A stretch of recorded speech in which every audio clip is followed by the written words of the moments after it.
read Quentin Tarantino's book, Cinema Speculation, and he spent a lot of time on you. And I have to say, I didn't realize all the things that you did early in your career. So I hope you don't mind. I'm going to pepper you with a little bit of that stuff. But boy, nobody writes a book like that guy. I mean, he just knows it all, and you were incredibly helpful to him. Well, Quentin has been very kind in his assessment of my efforts. I don't want to be overly modest because it wouldn't be true, but I'm a great, it gets right down into this thing that Quentin is a great appreciator and user of genre filmmaking, but using it in a unique and special way. And I think that's really what I was always trying to do. Well, and before I kick into my questions, so you were the second AD on the Thomas Crown Affair, and you did Bullitt, and you wrote The Getaway, and you told Quentin that to you, Steve McQueen was the last of the true movie stars. And I know later you worked with Paul Newman and you worked with Charles Bronson, you worked with a lot of those tough guys. What made Steve McQueen so indelibly in your mind that last movie star? Well, I just thought he did it better in the old time sense of I think, for instance, Paul and Charlie and Jeff Bridges, who I worked with, these guys are great stars. But Steve was kind of had a modern version at that time of the old time understanding that it was the look, the power of the personality, the fashioning of the dialogue, to what you were good at. Steve was not a modern actor in the sense of the craft of acting was paramount in his mind. He felt he had a strong cinematic personality and that he served his audience, and much more than a craft he wasn't ashamed of being an actor, but it's one of the reasons, by the way, I think it's true. You'd know more of this than me. Steve was never nominated for anything. He was not terribly popular with other actors because of that attitude, and he was a confident man. I always admired his. He's street smart, but he didn't want a posse or anything. He was much more comfortable with people outside of this business. Guys that own motorcycles. Yeah. Well, I remember Scott Frank was another terrific screenwriter and director. Yeah, wonderful writer. He told me that when he writes an original, in his he says, I find I'm always writing dialogue for Steve McQueen, and that's what I do. And I wonder, that guy, what made him, because he's not the most handsome guy you've ever seen in your life. What is it that you found about him that just cast him as an immortal the way he is? Because like you think of Bullitt, I can't even really even tell you what Bullitt is about, but every time it comes on TV, I have to watch it.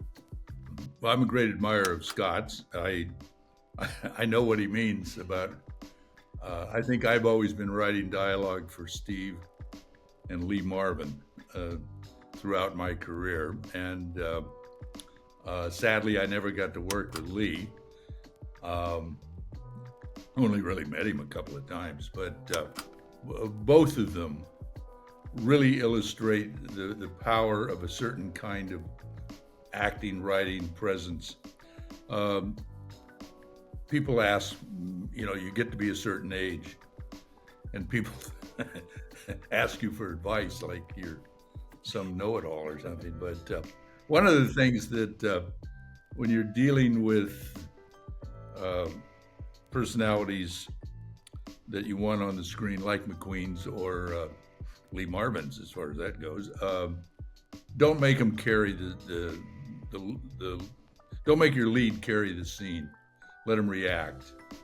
That's certainly one of the kind of most important facets of certain kind of writing. At the same time, you can't just be selling the same old shit, day after day and hour after hour. But so you have to figure out ways to make it a little different and get the audience going along with it. But Scott's very good.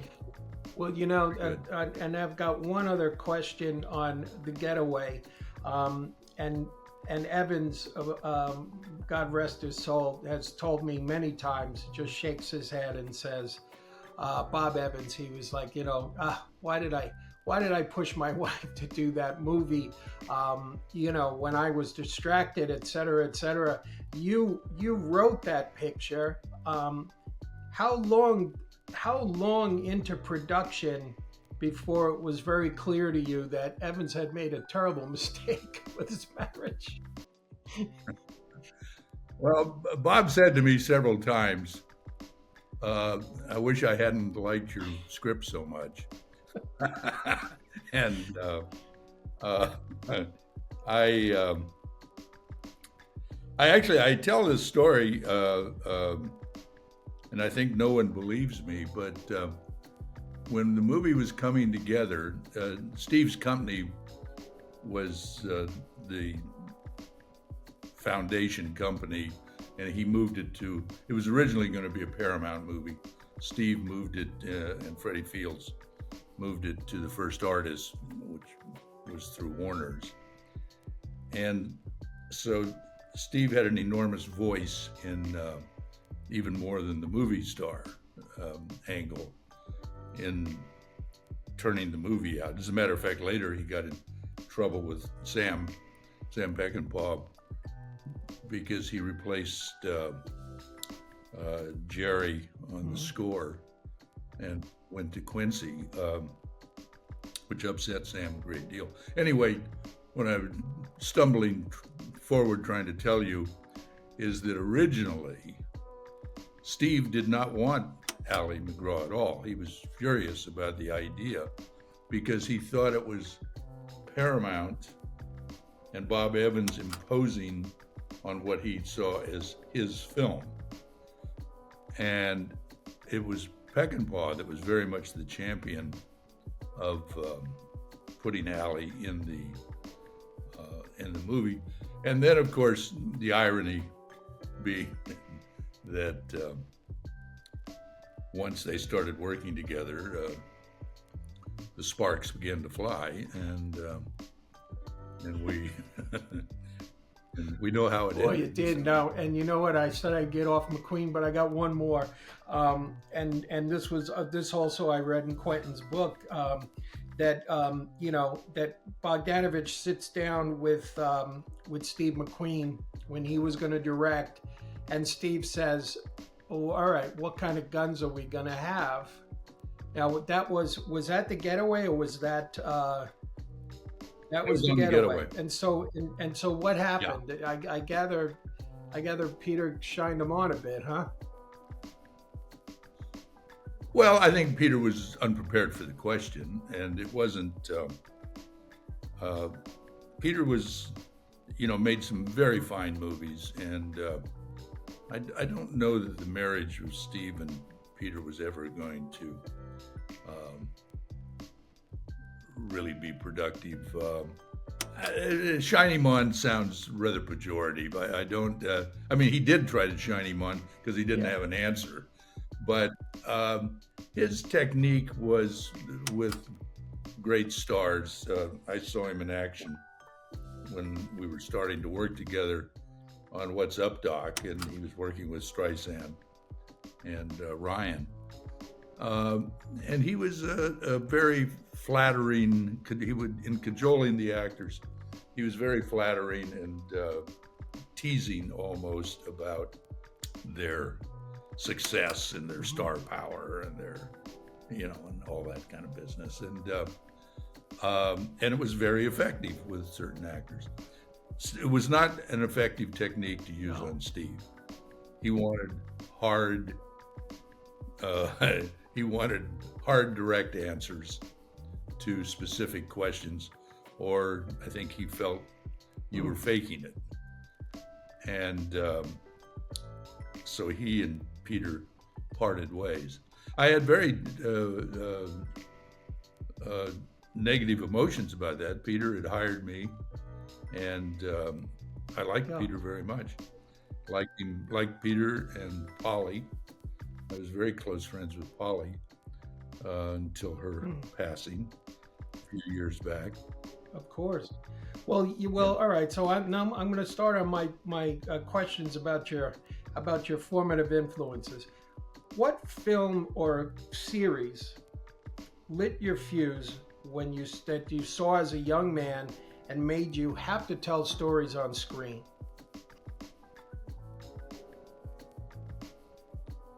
Well, so many. I think the most, when I was a kid, my brother and I used to go to movies every weekend, and we always saw about 4 because they were double features, and there were my section of Long Beach. There were 2 theaters. And the one on Sunday always played B westerns. So hence, I think I was. What do you call the scientists? If you take a duck and put a clock next to it, it thinks the clock's its mother. I think I was kind of branded with westerns at a very, very early age, and I'm talking about real B westerns: Wild Bill Elliott, Johnny Mac Brown, 10-Day Wonders. I've always loved almost every kind of film. My entire experience in going to them from when I was a kid on. I liked musicals. I liked comedies. Who doesn't like a comedy? I liked adventure stories. The only films that I really did not like were family kind of films. I just thought they were boring, and they usually had kids in them. And I didn't like movies with kids. I liked movies about adults and adult problems, and guys with fast cars and beautiful girls and all that kind of business. So, any particulars? And anything that was just extraordinarily well done. I was very moved by Shane when I was a kid.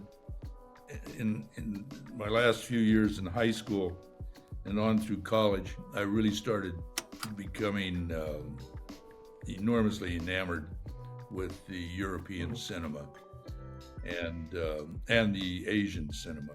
I think I remember when I saw Yojimbo for the first time. I know I was in college. It was shattering. I found myself, 25, 30 years later, doing an adaptation of Mr. Kurosawa's Yojimbo, with his permission, by the way, of that piece with Bruce Willis. So, I don't know, things can take a funny turn, can't they? Yeah, they sure can. In terms of when you take on a work that you kind of revere, was that I'm sure it comes with all sorts of expectations of a high bar and challenges. Were you pleased with the result? Actually, I was, which doesn't sound too modest, does it? I was Mr. Kurosawa liked it and sent me a note and sent me an autographed picture of himself. I thought that was very kind. And he and his family encouraged me to do it. I turned it down, I don't know how many times. And I said, you got to be insane to be trying to. But I figured out not to do a remake, but to do a very free adaptation, I thought. And that was my approach, and I followed that. And then, of course, the day the picture comes out, every newspaper says Walter Hill's remake of Akira. They didn't give me the room for the adaptation. But for some reason, when Leone remade it, it took a little while before people noticed, I guess because he gave Kurosawa's film no credit. And Mr. Kurosawa was not very pleased, by the way, with that whole situation. Wow. Well, now, so as you're making your way, and you're making your way as a writer, transitioning into a director, what movie came along that you watched and it was so good it made you think, wow, can I ever rise to this level?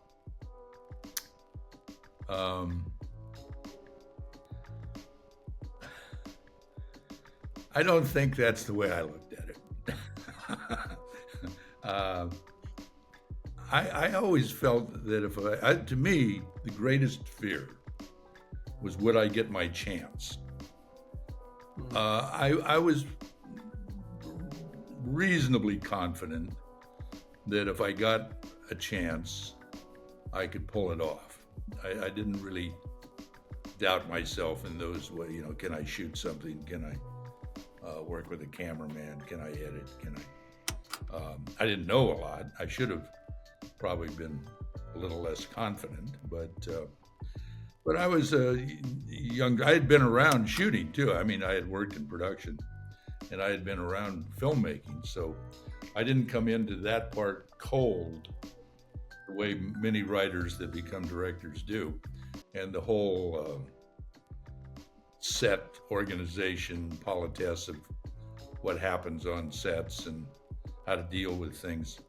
I was already familiar with all that when I got a chance to make my directorial debut. I see. Well, and so now maybe it was a success that you had, or approval from someone whose opinion really mattered to you. What was there something that kind of reinforced the confidence that you already had, that in fact you did belong?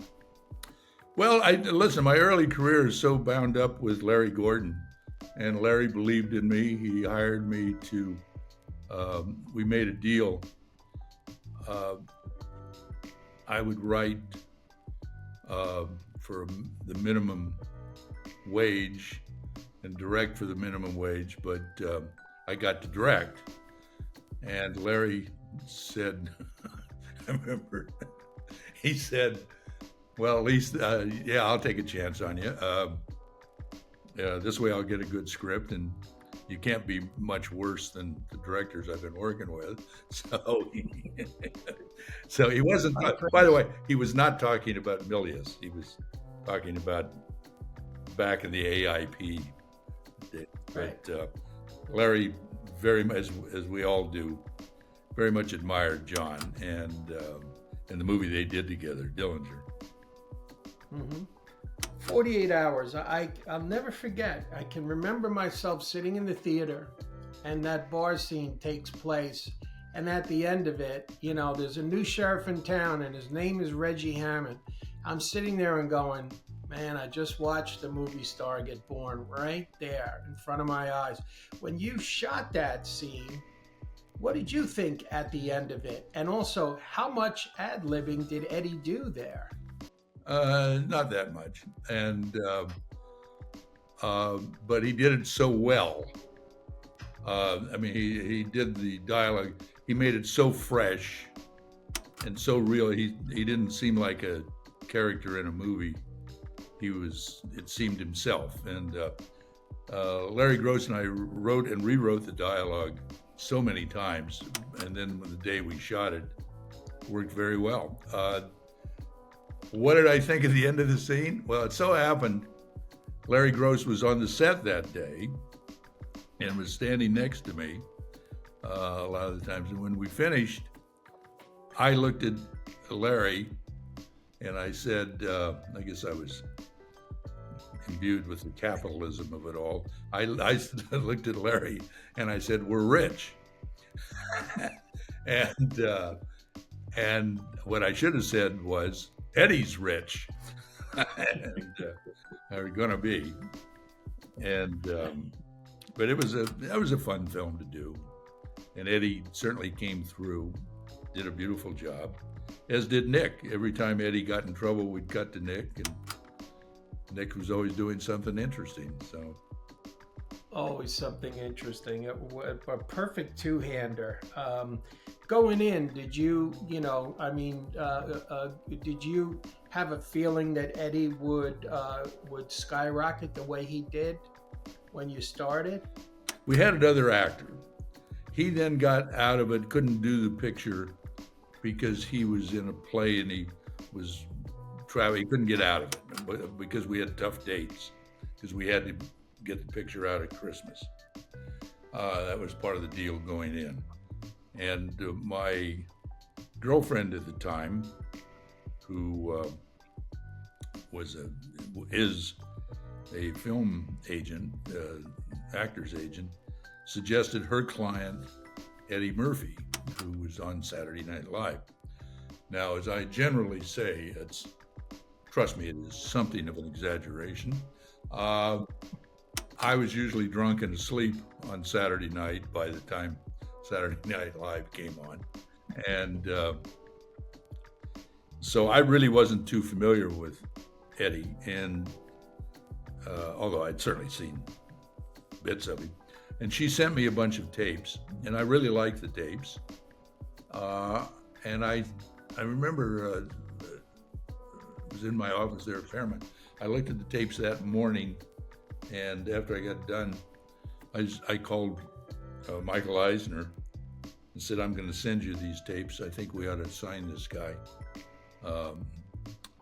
He's from Saturday Night Live."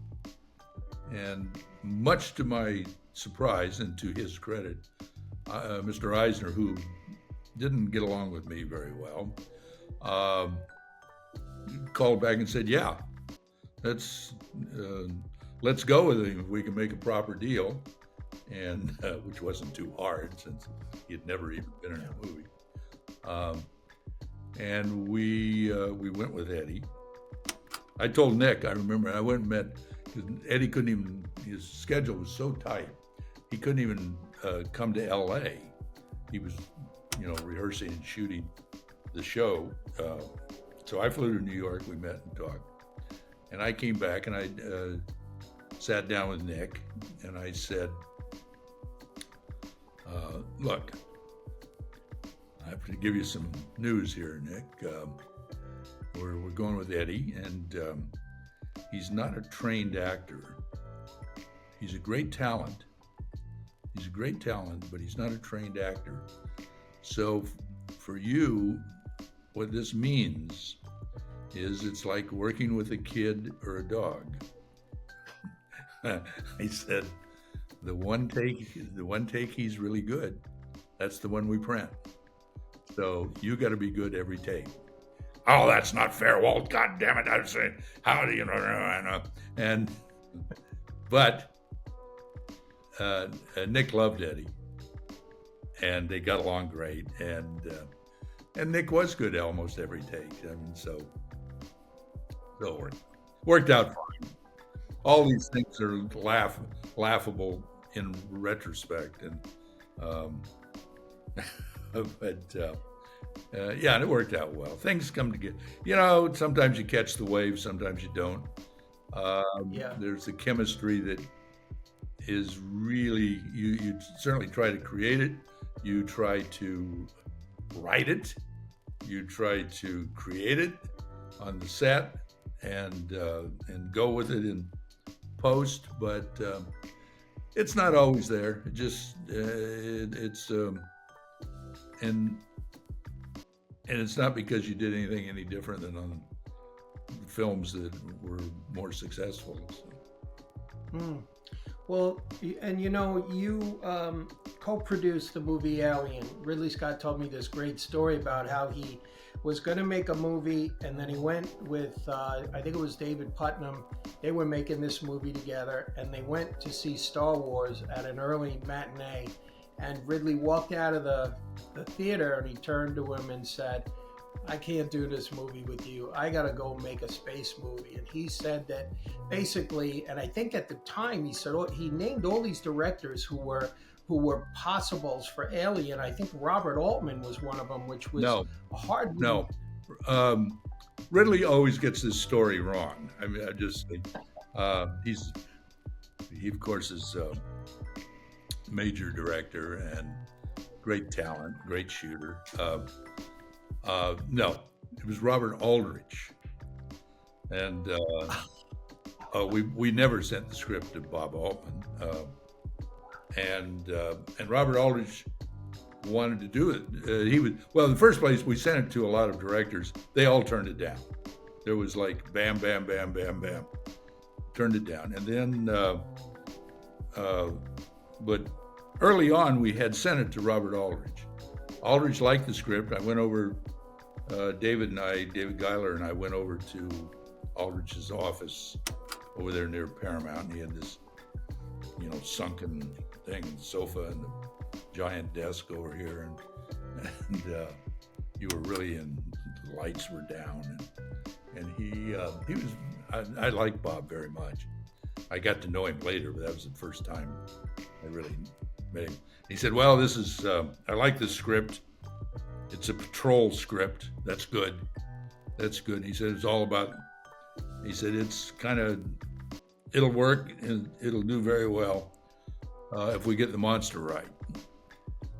And he said, we just got to be different with the monster. And he said, maybe what we ought to do, see if we can get an orangutan and shave it. And we thought, wow, what the fuck? And we would laugh. Bob then had made a movie. It was a cop thing, one of those Wambaugh things, and didn't do well, and the studio no longer wanted Bob. The ups and downs of show business, I guess we say. And but David and I used to always laugh and wonder, what about an orangutan? But,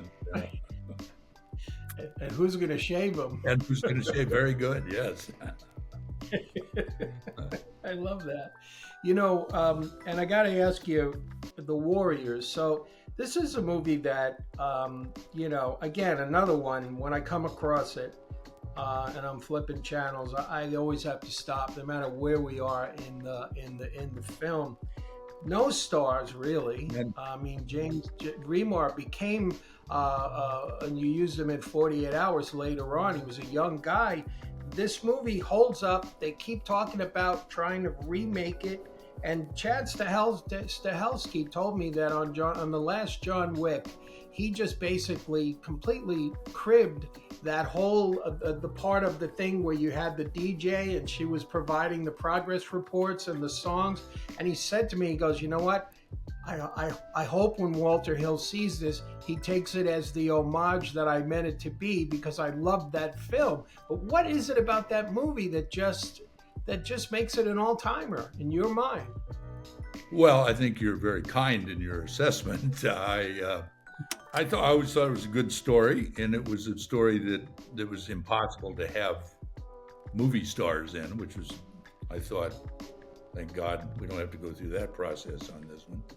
I think that the reason that it's remained quite popular with young people, it certainly was not the first gang movie, but it was the first gang movie that kind of took the point of view of the gang, that you understood that in a hostile world, in a hostile environment, the gangs were a defensive organization that you joined to protect yourself more than you were going out. Now, of course, there was a road gang, and not all these gangs were, but they're essentially defensive organizations. And it didn't the other thing was the movie didn't preach. It didn't take the position that all these kids were should have been doctors and lawyers and things like that, and were being wasted. It was stand up for yourself and stand up for what you believe, and not everything has what we perceive to be adult values. Yeah, and I guess there is always the tug of trying to get home. Yeah. Even if home isn't necessarily. Well, that's always a good point. The trying to get back to something, trying to get home, is one of the. The more I write and work in storytelling, I realize it's almost always about your life when you were a kid, what your childhood was like, and we're all, whether we realize it or not, kind of hardwired after we're about 5 years old, I think. And so what was the childhood trait that influenced that particular storyline? Well, I couldn't tell you that. When I was a kid, I was one of those sick kids, and I was very bad asthmatic, and I didn't go to school quite a bit of the time. Was then homeschooled, but and I had a series of afflictions as a kid, and but I grew up listening to the radio and watching the early days of TV, and when I was feeling up to it, going to the movies on the weekend, as we mentioned before, and so I think that my taste for genre filmmaking really comes out of that period, especially radio. I remember being furious. I don't know, must have been 11 years old or something. Furious that I couldn't whistle like the Whistler. I kept trying to do that famous intro to the Whistler, and I never could. I was never a good enough whistler to do it.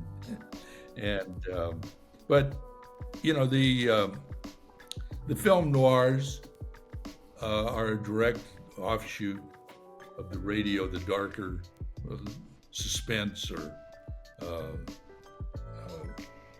the Whistler, or any number of shows like that. And of course, they had lots of westerns. So I was branded, I guess. Well, you know what? That's a perfect way to end this, and I appreciate you being generous. I think you could tell I'm a fan of all the stuff that you've done over the years, and the mix between sort of that kind of muscular narrative with unexpected bursts of humor and touching characters. Just always have appreciated it, and I bought The Getaway all the way through. Well, you're very kind, and I've been doing it a long time. Had a good time doing it.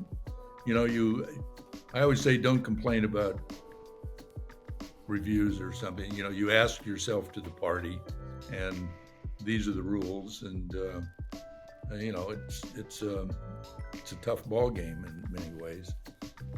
But I wanted to say I was always very much a writer first, and I think that people usually identify me as a director, but I've always thought that the directing all came out of the writing.